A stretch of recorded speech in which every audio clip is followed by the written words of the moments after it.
the second part of the cooperative societies. So now we are going to talk about the multi-purpose or multi-state cooperative societies. Multi-state cooperative societies, basically this is a concept where the objective or all the rules and regulations of the cooperative societies are no longer confined to a particular state alone. Here the objective will be or the benefits of the cooperative societies can be amended and confined to a major sector, that is more than one state. It can be spread across. So that is called as the multi-state cooperative society, but the name itself suggests it is multi-state. They are governed by a separate act which is called as Multi-State Cooperative Societies Act 2002. Okay, now, so every multi-state cooperative society should maintain the proper books of accounts. Proper books of accounts here would mean, first, all sales and purchase, so basically trading account, assets and liabilities, balance sheet, all sums of money received and expended, that is receipts and payments, cash book basically. In case of multi-state cooperative society engaged in production processing, that is cost.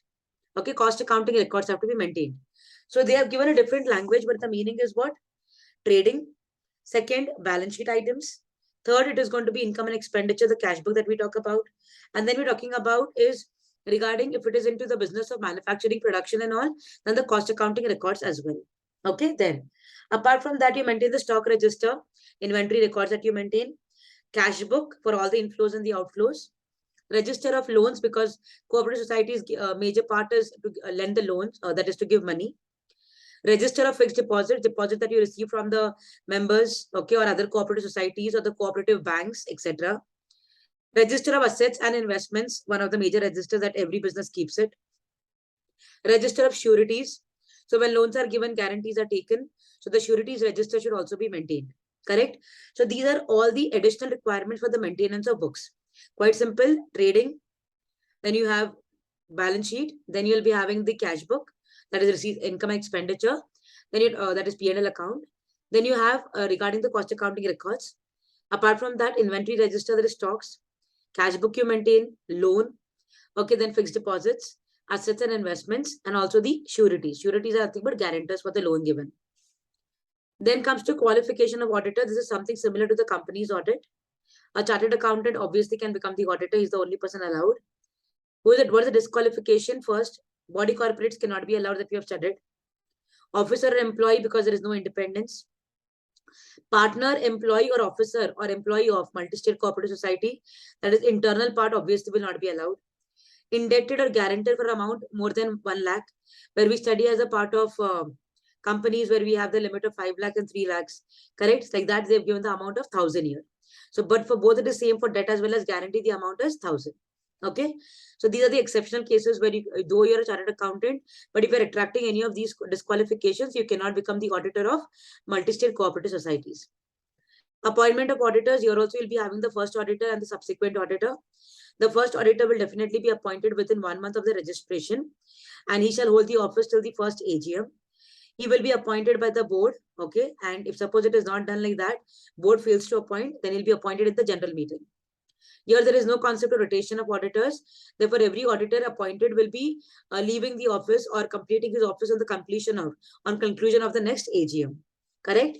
Then, in every AGM of the cooperative societies, you'll have an auditor being appointed, and that auditor will continue to the conclusion of the next AGM. Power and duty, power of the auditor will be to acquire all the books, accounts, etc. So wherever they are kept, whether it is in the particular office or any other location, wherever it is made, it is the power of the auditor to acquire all the information, access all the books, documents, records, wherever they are kept. Okay, that's an important point. Inquiry by the auditor, every student of mine will be able to connect to this very clearly. When we do company audit, section 143, subsection 1, inquiry, correct? Then we do about 6 things: loans and advances, whether secured properly or not, personal charge to revenue, all of those things, exactly the same points. Okay, so if you look at them, you'll see that if you have read them properly earlier, all the points are same, but all points are not covered, only 4 are there. Okay, then audit report is talking about whether all the books and accounts are maintained properly, whether they give true and fair view or not. Based on that, all the audit will be conducted. So the auditor should report whether he has obtained all the information explanation, whether in his opinion proper books of accounts have been maintained or not, If there is a branch audit, then whether you have taken into account the branch reports properly for purpose of forming an opinion in your audit report. Correct? Whether the multi-state cooperative society's balance sheet and profit and loss account dealt with by the report are in agreement with the books of accounts and returns. Returns are nothing but if you have branches, summarize returns that you receive. They should be in accordance with all of those. Correct? So here you're simply telling that whatever audit has been conducted, this is giving us the following answer. Correct? So that is regarding the audit report. One proper reading of the audit report and you'll be able to do it. Okay? Then. Finally, you have the special audit of MSCOS, that is multi-state cooperative. Very important point here. Special audit is basically a concept where you'll be requiring a special audit to be conducted of the multi-state cooperative, where usually central or the state government, either single or jointly, are holding more than 51% of the share capital. So if the central and state government are holding more than 51% of the stake in the cooperative societies, then you're required to have a special audit. When is the special audit conducted? Very interesting. Central government may direct either a CA or a SCOS. That means already the state cooperative will be having an auditor, right? So either the existing auditor or a new chartered accountant will be appointed for the purpose of conducting the special audit. When can you conduct the special audit? What are the situations? If the CG is of the opinion that the affairs of the multi-state cooperative aren't being managed in accordance with self-help and cooperative principles or sound business principles. That means self-help and cooperative means what? Economical, incurred, proprietary has to be maintained. And sound business principles, that means fair trade practices. You feel something is fraudulent, then they will call for special audit. Or MCSOS is managed in a manner likely to cause serious injury or damage to the interest of the trade, industry, or business to which it pertains. So they are entering into malpractices, wrongdoings. Okay. So in that case, also special audit can be conducted. The financial position of MCSOS is so such that it is going to endanger its solvency. That is, they're in the phase of bankruptcy. They have given reckless loans, this thing, profiteering is happening, manipulation is happening. Some kind of indication which is telling this is not going to continue to be solvent. So if these are the indicators given to the central government, then central government pass an order and require a special audit to be conducted. Here the audit could be conducted either by the CM chartered accountant who's already the auditor of that multi-state cooperative society, or a new chartered accountant or another chartered accountant will be appointed. They will prepare the report and give it to the central government. Once central government gets the report, then they will take the actions accordingly. Got it? So this kind of audit is called as the special audit. This is basically in those cases where central and state government are holding more than 51% of the share capital. So basically central government involvement is there, or state government involvement is there, and the activities are not conducted properly. So in that case, special audit can be conducted. Okay, then inquiry and inspection by central registrar. Obviously, understand inquiry and inspection can be conducted only when there is some problem happening. So if there is some kind of manipulation, mismanagement, there is some kind of profiteering happening. So in that case, you can have an inquiry and all conducted. But inquiry investigation can be conducted how? Who has to complain about it? Who will give the reference about it that the inquiry can be conducted? Okay. Central registrar may on request from, so who can request this thing? Federal cooperative to which the MSCOS is affiliated to. Federal is the group to which you belong to. Those can tell that we want the activities to be checked upon it. Or a creditor. If the creditor of the cooperative society has a doubt regarding its functioning, they can apply to the central registrar and tell that, look, we want the investigation to happen. Or at least 1/3 of the members of the board. So board of directors 1/3. Or at least 1/5 of the total members. So members 1/5, board 1/3, creditor even 1% is okay. And federal cooperative, that is a group that can also inform the central registrar and tell that we have a problem, that there is something going wrong inside the cooperative society. We want the investigation to happen. They could request to hold an inquiry or direct some person to inquire into constitution. Constitution is the formation, working and financial condition of the MSCOS. However, before inquiry, 15 days notice is to be given. Obviously, whenever in India, it's understood that always you give them time for preparation. So 15 days notice has to be given so that they become answerable to every inquiry that you're conducting. Central registrar or person authorized shall have the following power. So whoever is conducting the investigation, you can think practically that if suppose you get a power to conduct the investigation, you will have all the power which a CBI is going to have.